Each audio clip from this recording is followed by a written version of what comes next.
So, on October 9, 2020, Sony Live released its new web series, The Scam 1992.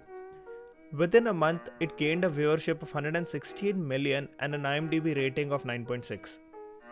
I too watched it, and trust me, it was one of the best web series I had ever seen in this genre.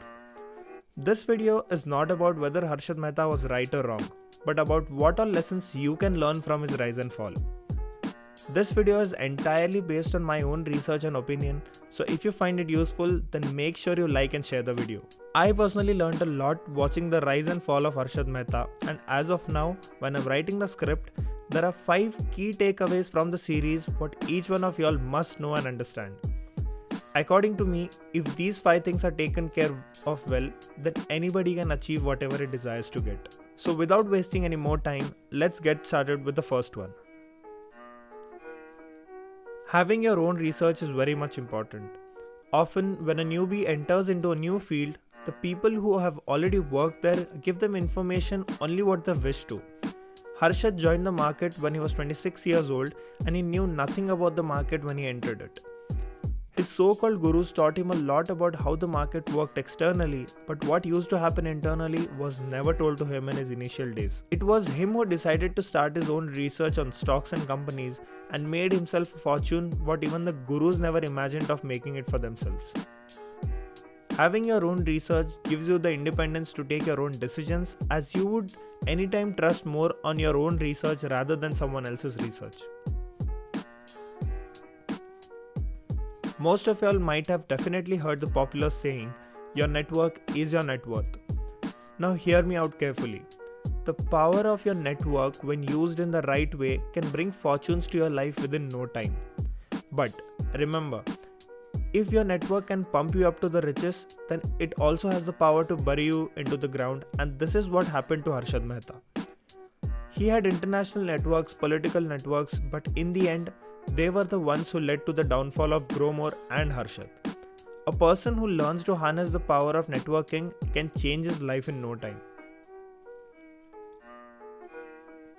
While writing the script, I was searching for articles written by the journalists back then, before the scam came to light, and one thing was common in all. Everybody just loved him.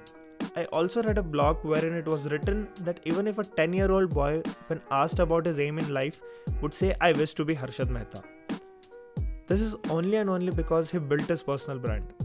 There were so many brokers in the market, but only the names of 2 to 3 were in the limelight, and that is only because they worked towards reaching out to more people and let people know who they are.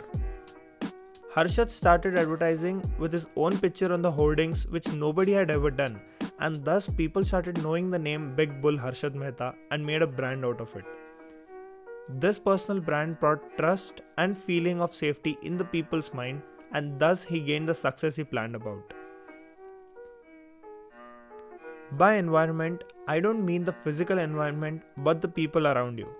Whichever field you enter has competition in it. You need to understand who is below you and who is above and keep studying what they are doing. Harshad knew his competitors so well that he could predict the next moves and play them right. Brokers who were there in the market for more than a decade before Harshad entered were also worried about him.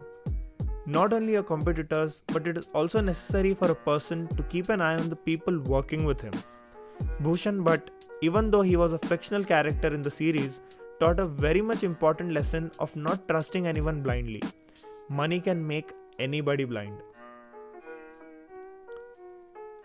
Harshad gained his wealth and fame in a very short period of time, but how long did it sustain?